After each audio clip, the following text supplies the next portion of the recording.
Bueno, muchísimas gracias por continuar con nosotros. Es martes de Eli Feinsake. Empezamos, este programa empezó con un segmentito de Eli Feinsake de 5 minutos, pasamos a 10, pasamos a 15, ahora ya estamos No en todo el alcanza. programa para Eli Feinsake. Es más, yo ya me voy, así que se quedan con Eli. ¿Cómo estás, Eli? Muy bien, Alberto, con toda la pata. Con toda ¿Vos la qué tal? pata. Bien, hombre, bien, bien. Aquí estamos, pues aquí, con la lista esta que estaba leyendo, que me parece muy interesante, Sí, este asunto de las de la listas movilidad.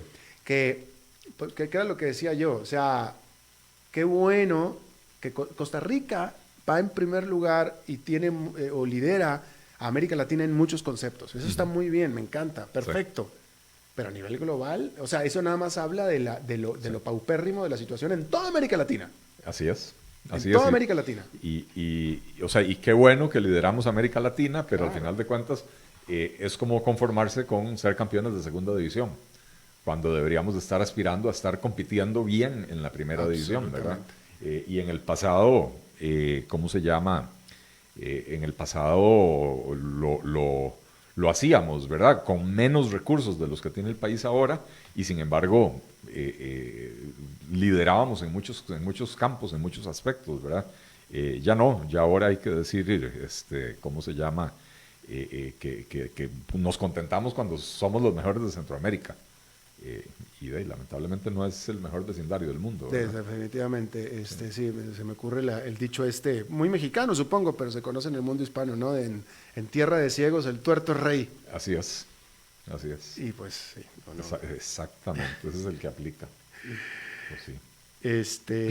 Bien, a ver, déjame ver, porque ya el público ya está empezando ya a atacarte con preguntas, Sí, pero estoy tratando, a ver, vamos a empezar ya de una vez con esto, ¿o qué? si quieres, había una pregunta de cuando se hizo el anuncio del programa más temprano, había una pregunta, creo que Sí, de Rebeca Benavides, si no me equivoco. sí, O, del a afán ver, número uno. Sí así. la había, pero sabes que no lo estoy encontrando, yo no estoy encontrando eso porque no lo, pero sí estaban preguntando acerca de lo del salario escolar. Sí, sí, que ese es el debate del momento.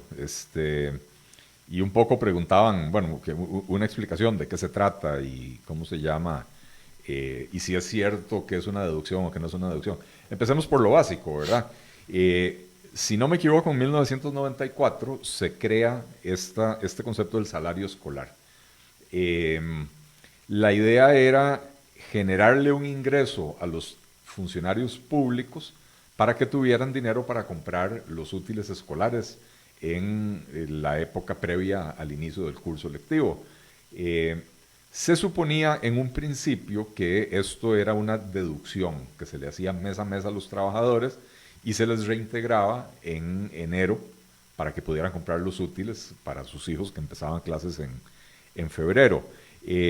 No conozco la historia exactamente, pero eventualmente esto dejó de ser, si es que algún día lo fue, dejó de ser una deducción y se convirtió en un componente adicional del salario. O sea, básicamente el salario escolar se convirtió en un 14º salario.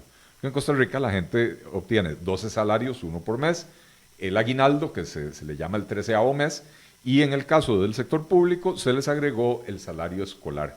Eh, ha habido una enorme confusión al respecto porque los funcionarios dicen, no, a mí sí me lo rebajan, está en la colilla.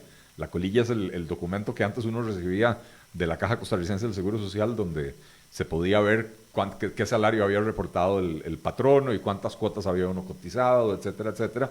Y ahí venía un resumen de las deducciones. Eh, Aparece en la colilla, pero aparece en la colilla no como una deducción, aparece en la colilla en otra línea como un componente salarial adicional. Y por si hay duda al respecto, hay jurisprudencia que aclara que este tema, o sea, que el salario escolar no es una deducción que se reintegra, sino que es un componente adicional del salario. Y voy a leer aquí lo que dijo la sala segunda de la Corte Suprema de Justicia en el 2012, refiriéndose a una sentencia del 2011 en la cual aclaró esto. O sea, que esto ya está, por lo menos hace 8 o 9 años ya está claro. Dice, desde hace algún tiempo la sala segunda es precisamente la que ve materia laboral en la Corte Suprema de Justicia.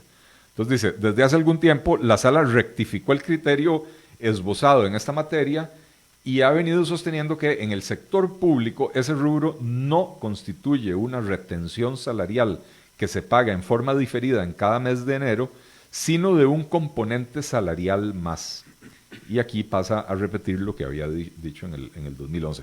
Pero está clarísimo en esta sentencia de la Sala Segunda, es la sentencia 952 de las 9 horas con 30 minutos del 12 de octubre del 2012, donde aclaran que el salario escolar es un componente adicional del salario, o sea, es un 14º mes. Nuevamente es un privilegio odioso que se le paga a los funcionarios públicos, a pesar de que se vendió como un asunto para ayudarle a los funcionarios públicos a pagar los útiles escolares de sus hijos, se le paga a todos los funcionarios públicos, independientemente de si tienen hijos o si esos hijos están en edad escolar. Con lo cual se demuestra que pues nada más se inventaron un nombre para poder vendérselo a la sociedad como algo muy bonito, pero terminó convirtiéndose en un plus más, en uno más de esos privilegios de los que se ha ido llenando lamentablemente la remuneración del sector público y cómo se llama, que costeamos al final de cuentas el sector privado, los empleados del sector privado que pagan impuestos, algunos pagan impuestos al salario, otros tienen su salario por debajo de ese umbral, pero sí, igual pagan IVA y pagan otro montón de impuestos, ¿verdad? Y entonces, y por supuesto las empresas también, pagamos los impuestos para que los funcionarios tengan estos beneficios. En el sector privado usted tiene 12 salarios. 12 salarios más el aguinaldo. En el sector público usted tiene 12 salarios, el aguinaldo y el salario escolar. Además, en algunas instituciones, no en todas, en algunas instituciones del sector público se habían inventado el cuentico del pago bisemanal. El mes tiene 2 quincenas, pero tiene 4.33 semanas. Y entonces cuando inventaron el pago bisemanal, pasaron de tener 24 pagos al año, 24 quincenas, 26. A 26 pagos al año. Sí. Y entonces eso se convirtió en un 15º salario, ¿verdad? Eso ya se corrigió en la reforma fiscal. Sin embargo, se corrigió, por supuesto, en favor de los funcionarios, porque lo que hicieron fue decir, bueno, no, a usted le están pagando 26 quincenas, y entonces vamos a multiplicar la quincena por 26, ese es su salario anual, y ahora lo vamos a dividir entre 24. O sea que se les va a seguir pagando, pero ya ahora solo por quincena, ya no por bisemana, ¿verdad? De manera que está claro que el salario escolar es un plus, es un incentivo, un extra que se le paga a los funcionarios públicos. Pero también yo quisiera decir que uno debería de oponerse al salario escolar, sea un plus como es, o aunque fuera, como dicen los funcionarios públicos, una retención. Porque si fuera una retención... De las dos maneras. Sí, porque si fuera una retención, Alberto, eso quiere decir que el Estado te está diciendo a vos, funcionario público, usted es un idiota, usted no sabe cómo manejar sus finanzas públicas, por lo tanto, yo todas las quincenas le voy a rebajar a usted un poco de su salario y se lo voy a devolver en enero para que lo gaste en los útiles escolares. Pero no me importa si usted tiene hijos o no, igual se lo voy a devolver en enero para que usted lo gaste como quiera. Perdón, pero ¿por qué el Estado tiene que decirle a la gente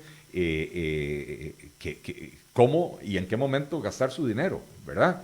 O sea, suficiente tenemos con la carga impositiva y otro montón de regulaciones que existen. El ingreso de las personas deberían de poder disfrutarlo a su antojo una vez que cumplen con sus obligaciones, ¿verdad? De manera que para mí el concepto del salario escolar deberíamos de superarlo ya en Costa Rica. Ojalá que la Sala Cuarta resuelva esta acción de inconstitucionalidad que se presentó y que lo resuelva declarando que esto es inconstitucional. Igual estamos claros, hay jurisprudencia también de la Sala Cuarta que ha dicho que a los funcionarios públicos no se les puede disminuir su remuneración. Y entonces, si se declara inconstitucional el salario escolar, igual va a pasar a constituir parte de, digamos, de su patrimonio o de su ingreso, y entonces van a hacer algo similar a lo que hicieron con el pago bisemanal, que es que van a decir, bueno, a las personas se les está pagando el salario escolar, vamos a dividirlo entre 12 y le vamos a aumentar el salario mensual en ese monto, porque a nadie se le puede disminuir sus ingresos, ¿verdad? Muy probablemente esa va a ser, si es que la Sala Cuarta dice que es inconstitucional, muy probablemente esa sea la salida con la que nos bueno, no nos sorprenderían, ¿verdad? Pero probablemente por ahí iría. Que va. Ya. Sí. Belém Armendáriz dice, saludos hermoso señor desde la Florida. Estoy seguro que es para ti, no es para mí. Pues no sé, pero muchas gracias. Muchas gracias por lo hermoso señor. Bien, Emanuel Barbosa, ¿qué piensa Eli de la metodología con que se establece la canasta básica tributaria del Ministerio de Hacienda? Logra mitigar el impacto en los primeros deciles. ¿Qué tanto va a afectar el 1% de IVA en estos sectores? Ok, antes de entrarle a eso, dos preguntas que tengo aquí que me mandaron. Una que me pide don Anastasio que repita el número de la sentencia de la Sala Cuarta. Es la sentencia 952 de las 9 horas con 30 minutos del 12 de octubre del 2012 de la Sala Segunda de la Corte Suprema de Justicia. Y Mercedes Ramírez aclara aquí, dice, don Eli, los trabajadores públicos que recibimos salario único sin pluses no recibimos salario escolar. Bueno, así debería de ser. Así debería de ser para todo el sector público, ¿verdad? Que reciben un salario por el trabajo por el que fueron contratados, reciben los 12 meses más el aguinaldo, que son los derechos laborales que tenemos todos los costarricenses, y así debería ser, pero le agradezco a Mercedes la aclaración. En cuanto a la pregunta de la metodología, tengo que reconocer que no la conozco, entonces no puedo hablar con mucho detalle, ¿verdad? Hubo un debate, digamos, cuando se aprobó o cuando se estaba discutiendo la reforma fiscal con respecto a esto, ¿verdad? No sé si recordás, Alberto, que hubo un momento en que llegamos a descubrir que estaban metiendo copas menstruales en la canasta básica, y resulta que no había una sola marca de copas menstruales autorizadas por el Ministerio de Salud para su distribución en Costa Rica, de manera que cómo determinó el ministerio que eso era un artículo para meter en la canasta básica, ¿verdad? Y hubo todo un escandalito por alguna relación de alguna diputada con una empresa que estaba solicitando un permiso para, una diputada del PAC, por cierto, para poder importarlas. Pero bueno, en principio la ley lo que dice es que la canasta básica se determina de acuerdo con los patrones de consumo de la gente. Y entonces hay toda una discusión si debería ser de acuerdo con los patrones de consumo o si se debería utilizar la canasta básica para promover patrones más saludables de consumo. Por ejemplo, si la gente consume salchichón porque es la proteína más barata, pero bueno, el salchichón, como la mayoría de los embutidos, tiene mucha sal, tiene sulfitos, sulfatos y otro montón de carambadas que no son buenas para la salud. Entonces hay gente que opina deberíamos de no poner el salchichón en la canasta básica y poner algún otro tipo de carne sin impuestos para que las personas modifiquen sus patrones de consumo. Bueno, esa es una discusión filosófica que de momento ¿cómo se llama? De momento no es relevante porque no es lo que está en la ley.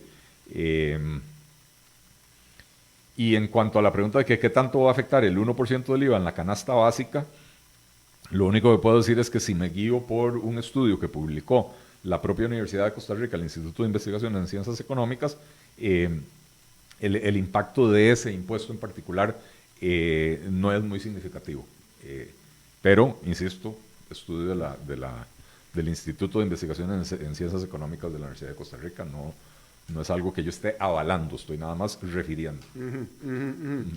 ¿Cuál es tu visión acerca del papel del CNP? Yo no sé lo que es CNP. CNP, Consejo Nacional de la Producción, okay. Una de esas hermosos resabios que tenemos aquí de la época del Estado empresario. Bueno, todavía estamos en la época del Estado empresario, ¿verdad? Tenemos una fábrica nacional de licores, tenemos una empresa de seguros, una empresa de electricidad y telecomunicaciones. Una empresa refinadora. Una empresa refinadora que nos refina. Y el Consejo Nacional de la Producción, que se suponía que era para, o que el papel que cumplía en los años 70 era que compraba la producción agrícola a los productores con precios de sustento y después se lo vendía a los consumidores. En la transacción, por supuesto, le elevaban los costos, todo el mundo perdía plata. Bueno, eso dejó de funcionar así, pero yo sí te puedo decir que en la época de la crisis de principios de los años 80, uno tenía que ir a hacer, yo era adolescente, y entonces la mamá lo mandaba a uno al CNP porque uno podía, o sea, se podía comprar una bolsa de arroz y una bolsa de frijoles, no me acuerdo si era por semana o una cosa así por el estilo. Y si no alcanzaba, pues entonces uno tenía que ir a pararse ahí en la fila, y la fila podían ser varias horas. Entonces la mamá iba por un lado y uno iba por el otro lado, o uno iba a hacer la fila porque el tiempo de uno valía menos que el de la mamá. Entonces, cuando ya uno estaba llegando, la mamá llegaba y entraba directamente, ¿verdad? O sea, socialismo de este que nos encanta aplicar en Latinoamérica. El CNP ha seguido dando vueltas en el firmamento costarricense desde esos años. Nunca nadie ha tenido claro para qué sirve. En el gobierno anterior se le dio la responsabilidad de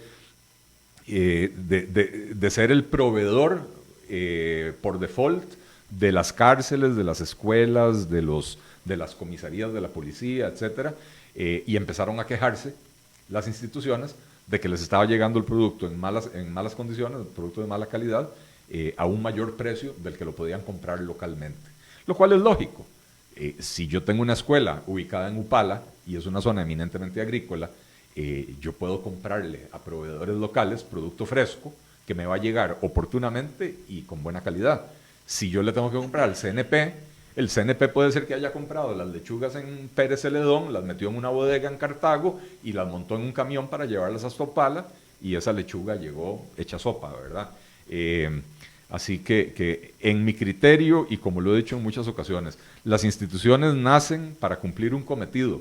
Cuando ese cometido ya se cumplió, o se superó, o las condiciones cambiaron, debería de desaparecer la institución. Y eso es lo que debería pasar con el CNP. Ya. A ver, Eli, aquí hay mucho, vamos a ver. Dice, bueno, esto ya se ha hablado antes de esto, pero a la gente le interesa mucho. ¿Qué opinas tú de la discusión en la Asamblea sobre regular los intereses a la tarjeta de crédito y microcrédito y otros?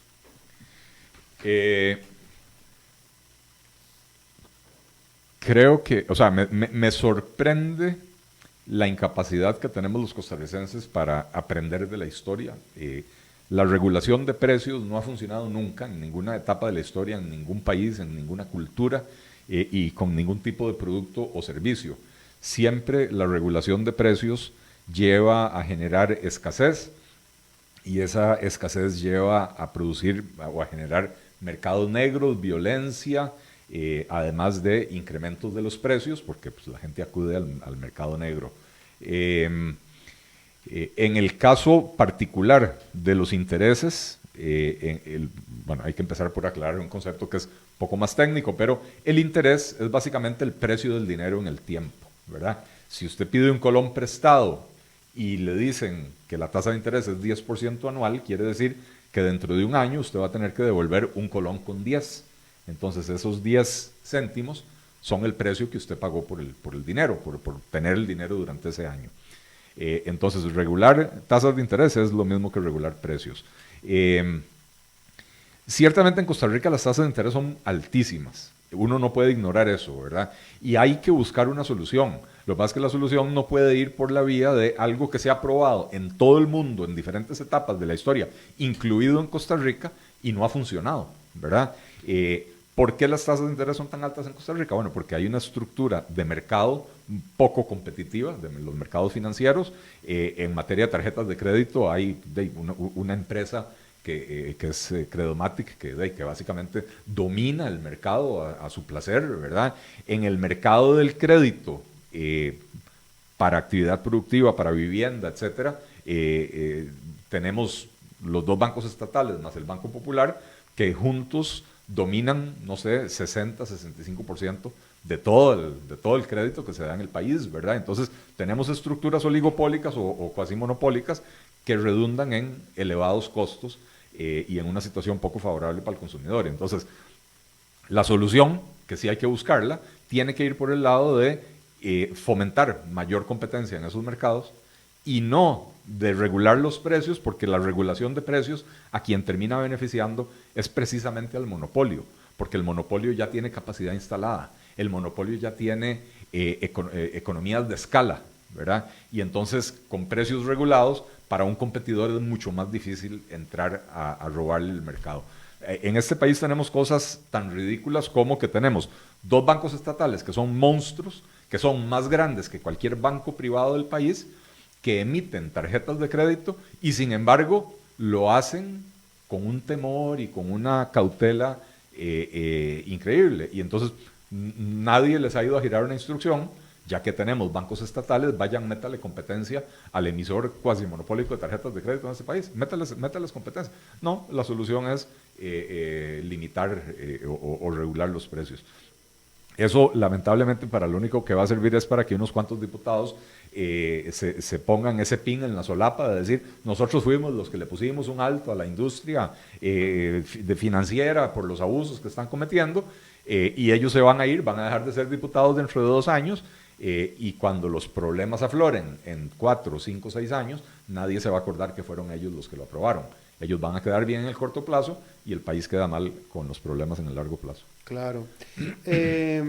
Esta pregunta me parece interesante por lo específica, porque dice Pablo Porras, ¿qué piensas de las cooperativas de consumo? Fíjate que no pregunta de las cooperativas, sino las cooperativas de consumo. Por ejemplo, para una cooperativa que sea dueña de un supermercado. No, para ser franco, no estoy entendiendo la pregunta. ¿Qué piensan las cooperativas de consumo, por ejemplo, para que una cooperativa sea dueña de un supermercado? Yo creo que te está preguntando específicamente sobre, porque hay algunas cooperativas que son sí, comerciales, que sí, hacen de supermercados, ¿no? Le puedo decir a don Pablo, igual que cuando yo era niño, en aquella época de escasez, en la crisis de Carazo, nosotros vivíamos en Sabana Norte a la vuelta del ICE. Y en el ICE había un súper que se llamaba Coope ICE, que era una cooperativa de los empleados del ICE. Y curiosamente, lo que no había en los supermercados comerciales, sí había en Coope ICE. Y entonces se armó tal alboroto en el vecindario, ¿verdad?, que al final terminaron tomando la decisión de que le iban a permitir a los vecinos comprar en Coope ICE. Y entonces nosotros íbamos a Coope ICE. Y yo recuerdo, a mí me encantaba ir a Coope ICE porque yo podía comprar cómics de Archie que solo ahí se conseguían, ¿verdad? Pero mi mamá iba a Coope ICE a comprar lo que en Brolato y Peinador, que era el supermercado que quedaba donde hoy está Canal 7, no, ahí no, lo que no se conseguía, ¿verdad? Claro. Ahora, creo que la pregunta es más amplia. Es, el cooperativismo. O sea, ¿qué opino del cooperativismo? A mí me parece magnífico que las personas decidan organizarse de la forma en que deseen. Hay personas que se organizan como sociedad anónima, tal vez porque tienen un capital para aportar. Hay personas que no tienen ese capital para aportar, pero que tienen su propia capacidad, su mano de obra, su inteligencia, sus ganas de trabajar, sus conocimientos, y se reúnen en una cooperativa para producir algo. Hasta ahí estamos bien. Yo como decía, yo como liberal, las personas que se organicen como mejor les convenga. Lo que no es correcto es empezar a tener tratos diferenciados por tipos de empresa. Si es sociedad anónima, paga tantos impuestos. Si es cooperativa, no paga impuestos. Si es sociedad de responsabilidad limitada, paga otros impuestos. No. La forma que usted escoja organizarse es una cuestión de conveniencia suya. De cara al mercado y de cara al gobierno, usted está produciendo arroz, o usted está produciendo televisores, o usted está vendiendo artículos de consumo básico en un supermercado, debería pagar los mismos impuestos independientemente de si es cooperativa o sociedad. El alegato de ellos siempre ha sido, bueno, es que nosotros no generamos utilidades. Claro, no generan utilidades, es un juego semántico, generan excedentes, Pero bueno, los que llevamos un curso de contabilidad sabemos que la utilidad es el excedente de los ingresos sobre el gasto. Y entonces algún legislador pone, no son utilidades, son excedentes, y entonces los excedentes no pagan, porque la ley del impuesto de la renta habla de que los impuestos son sobre las utilidades. Entonces, al definir semánticamente que esas ganancias no son utilidades, quedan exentas. Es un juego semántico. O sea, le cambias el nombre y se acabó. Si les cambias el nombre y se acabó. Pero contablemente, ¿a ti te queda claro, esta es una pregunta sincera, ¿a ti te queda clarísimo que lo que ellos le llaman excedentes es en realidad una utilidad? Es una utilidad. Desde cualquier punto de vista. Sí, y puedes ir a ver las presentaciones que hacen, por ejemplo, las cooperativas financieras, cooperativas de ahorro y crédito, que hacen presentaciones en público de sus resultados anuales y vas a ver que la estructura de los estados financieros es exactamente igual, pero en vez de utilidad, el bottom line dice excedentes, nada más, la misma cosa. Ya con eso. Bueno, una cosa que debería yo de meterme a estudiar un poco más, no sé si tú ya lo estudiaste, Eli, es que el cooperativismo o las cooperativas reciben algún tipo de beneficio fiscal y algún tipo de excepción fiscal en todos los países, ¿eh? O sea, en España hay cooperativas gigantes, en Estados Unidos hay cooperativas muy grandes también. Y hasta donde yo tengo entendido, todas reciben algún tipo de beneficio o de excepción fiscal, más no sé cuáles o si en Costa Rica sea más o menos o diferente. Bueno, yo no te podría hacer aquí un estudio comparativo de todos los países. Sé que hay países donde las cooperativas pagan impuestos, no sé si los mismos o otros que los que pagan las empresas. Desde mi perspectiva como economista, entendiendo que un sistema tributario debe ser lo más sencillo posible para evitar crear portillos para la evasión, las empresas deberían de pagar. O sea, si hay diferenciaciones, por ejemplo, pequeña empresa tiene un trato preferencial, paga una tasa más baja. Eso está bien, pero entonces no importa si la pequeña empresa es comercial, industrial, o si es sociedad anónima, o si es cooperativa, o agrícola, lo que sea. Si es pequeña, paga como pequeña, y si es grande, paga como grande. En Costa Rica tenemos empresas cooperativas, la Dos Pinos, Copesa, que es la que hace mantenimiento de aviones en el aeropuerto, algunas de las cooperativas de ahorro y crédito, que son empresas enormes, que son mega empresas, con ventas o facturaciones de varios miles de millones de colones al año, incluso algunas que se acercan a los $1.000 millones al año. Estoy hablando de la Dos Pinos en particular. ¿Por qué esa empresa tiene que recibir un trato fiscal preferencial?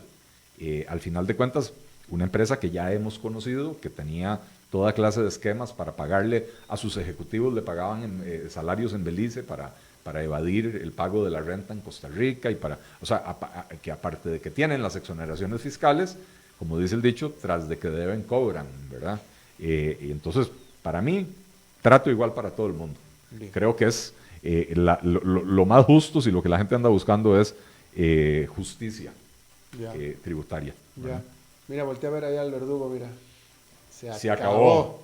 Se acabó, el desgraciado de Ángelo. Y Ángelo tiene cara de más cabreado que David, pero no es cierto, solo la cara.